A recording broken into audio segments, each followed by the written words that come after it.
Hi everyone and welcome back to my channel, Coloring and Comments, a channel where I color in mandalas and talk to you about various topics that are on my mind. And today I want to talk to you about a new term that I learned this past weekend called the Pathology of Normalcy, right? So this past weekend, I went to a talk with my sister, and the theme of the talk was awakening. So, awakening to your true self. And one of the speakers talked about this term called the pathology of normalcy. So, me being me, I went out and tried to figure out what exactly is meant by the pathology of normalcy. So, let me grab my notes. So, the term pathology of normalcy was coined by German psychoanalyst and social philosopher Erich Fromm, and the term refers to this idea that trying to be just like everyone else is its own illness, tying beautifully to last week's video. And if you haven't watched last week's video, I encourage you to do so now, and I'll put a card here to make it easier for you. But yes, so being like everyone else is an illness, and you're like, okay, so then what? But it's a bigger thing. It's not only on an individual level. And then I went further and did some reading, and then I found this extract from paper called The Anatomy of Human Destructiveness by Holt, Reinhardt, and Winston. And I'm going to read you this extract verbatim, just so that you can get an idea of what exactly it means when people say the pathology of normalcy. Okay. When pathological processes become socially patterned, they lose their individual character. On the contrary, the sick individual finds himself at home with all other similarly sick individuals. The whole culture is geared to this kind of pathology and arranges the means to give satisfactions which fit the pathology. The result is that the average individual does not experience the separateness and isolation a fully schizophrenic person feels. He feels at ease amongst those who suffer from the same deformation. In fact, it is the fully sane person who feels isolated in the insane society, and he may suffer so much from the incapacity to communicate that it is he who may become psychotic. It's a lot. But to simplify it, it's a thing of, the things that are, that it's wrong, but society has adopted it. And because society has adopted it, it is deemed okay or correct. Therefore, anybody that deviates from society's belief that it's okay or correct is seen as rebellious or crazy or not informed. So I'll use the speakers that were at this event to kind of elaborate on the notion of the pathology of normalcy, and how certain things are indeed problematic, but society has just adopted them. And this adoption makes other people that know that it's wrong feel very uncomfortable when living in society. So the first speaker, who works at an energy company, and he talked about how he was raised by a single mom and he never knew who his dad was, right? And he referred to how a lot of people, when they're not raised by their dad, become very become very problematic at times. But then in the same instance, it's like there's this concept of it's okay to be raised by a single parent. Like, so many people are raised by a single parent that it's okay. So society has gotten to a point where it says, you know what? Even though a child needs two parents to learn from, two parents to feel whole, it is okay if that child is raised in a single parent household. And when I say single parent, I don't mean instances where parents are divorced and the child gets to see and live with both parents at different times depending on custody.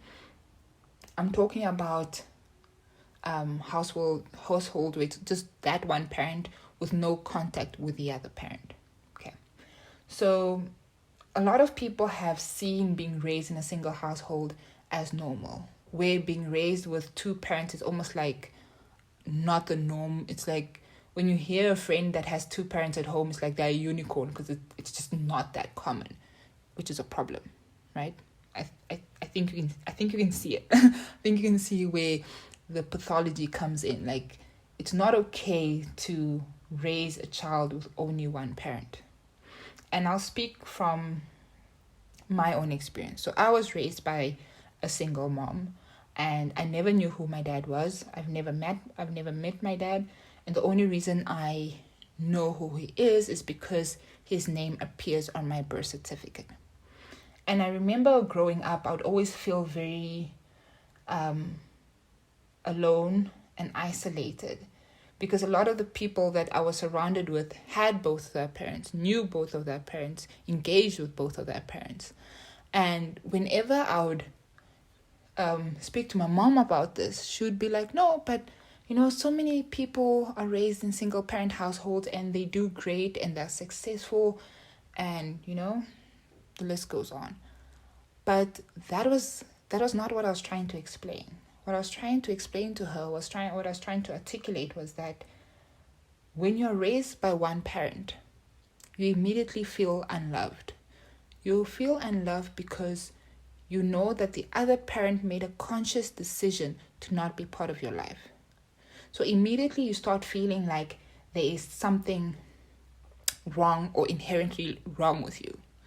And this is where that portion of the quote that I just read to you that talks about how the individual starts to feel almost psychotic in that isolation. Because when you that is raised by a single parent tells people that I feel alone, I feel isolated, I feel unloved because I didn't have another parent in the household, society tells you, no, but everybody doesn't have two parents. I mean, there's so many people that don't have two parents, so it's okay not to have two parents.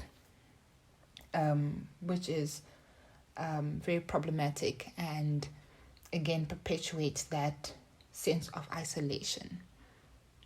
That's example number one. The second example is the second speaker talked about how he is a business owner, successful business owner, that only finished grade 12 and didn't get a tertiary education.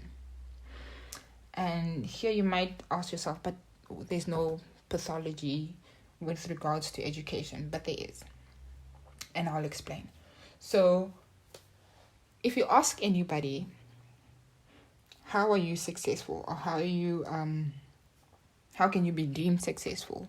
And they'll tell you that people that are deemed successful are usually individuals that have like master's degrees or PhDs, because then these degrees allow them or give them access to fancy things like houses and cars and well-connected people. While if you don't have this degree, you will immediately not become successful. Or if you are successful in the absence of this degree, then you must be corrupt. You must have done something sneaky in order for you to be in order for you to have achieved the level of success that you have, which is not the case. You have to, or society has to realize that people can have a certain set of skills without going to school and obtaining a degree to give them those skills. I'll use my one of my cousins who also has a YouTube channel called Nduna Wengombe, and I'll link it in the description box. And my cousin knows so much about agriculture. I mean, like a whole lot about agriculture, but he didn't study agriculture. He's very knowledgeable. But if he had to go and try to get a job in the agricultural space, people would say no, because they're like, oh, but you don't have a qualification in agriculture, so clearly you don't have the skill. It's important to realize that a degree or a piece of paper does not equate having a skill. Like I always tell people, like I love making websites, but I didn't go to school to be a web designer. I acquired the skill out of curiosity. My cousin acquired the skill out of passion. So society has to learn that there are people that acquire skills through passion, through curiosity, through determination, that don't have qualifications per se, but have the skills to succeed in that space that they find themselves in. And luckily there are companies now that are disrupting the status quo, in the sense of that they are hiring people that don't have specific qualifications to work in certain positions. And I think one of these companies, might be wrong, but I think one of these companies was or is Netflix, but I'll just confirm, and I'll see if I can link that also in the description box. But there are companies that are doing this, and it's amazing to see, because it's breaking that isolation that people have and realizing that the way society is thinking is not really correct, and we need to change that. The third example, coming from the third speaker, who is a clinical psychologist, and this speaker talked, apart from introducing me to the term, but she also talked about how very few people see mental health professionals, whether it's a psychologist, a psychiatrist, a counselor, social worker, etc. And it's because what society has said is that you can only seek to improve your mental health if you have been diagnosed with a mental illness, which, when you say it out loud doesn't make sense, because how will I know I have a mental illness if I do not actively, continuously seek to improve my mental health, right? Because unfortunately, very few people have that self-awareness to know that there's something really wrong with their mental health, and therefore they need to seek professional help. You would think it would be normal, or it would be the status quo, for every single human being to actively look at ways to improve their mental well-being by engaging with these professionals, by learning the skills and having the tools to constantly better themselves. But no, society has said, you don't go there, don't seek the skills, don't find the tools, just stay the way you are until you have a breakdown, then you can go and seek help. I mean, that might sound dramatic, but in essence, that's the narrative that has been created around mental health and mental well-being. And I think that's why I'm very passionate about talking to people about these things, because sometimes you might not have a mental illness, but your mental health is in a very bad space, and you just need someone to move you from that space of darkness back to a space of light, a space of functionality, and so on, right? So in my opinion, everybody should see a therapist or a psychologist or a counselor or a social worker. Everybody should have somebody that helps them achieve good mental health without feeling crazy. I hate that word, but without feeling crazy for seeking help, because society says you only seek help when you are, in quotations, crazy. So yes, that's the gist of what Pathology of Normalcy is. So I think that's why it has fascinated me so much. So don't be surprised if I do another video, because I'm trying to find Dr. Fromm's paper so I can read it in its entirety and probably do another video, because it's a very interesting concept, and especially when you are concerned about where society is heading as a whole and how society can start changing and adapting in order for us to reach certain goals that we set for ourselves. Like, for example, I was thinking the other day of how all these countries sign these treaties to do better with the environment, but nobody ever does anything, because there's that concept of what difference can I make? I mean, I'm just a little person or a little country or whatever. Again, pathology of normalcy, problematic. But yes, I'd love to hear your opinion. I'd like to hear your take. What do you think of the pathology of normalcy? Do you agree with the concept? And if you agree, what do you think are examples of this?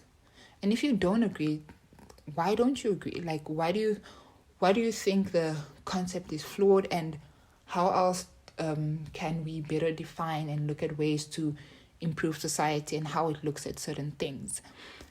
So yes, I can't wait to read your comments. I'd like you to also please like, comment, share, and subscribe.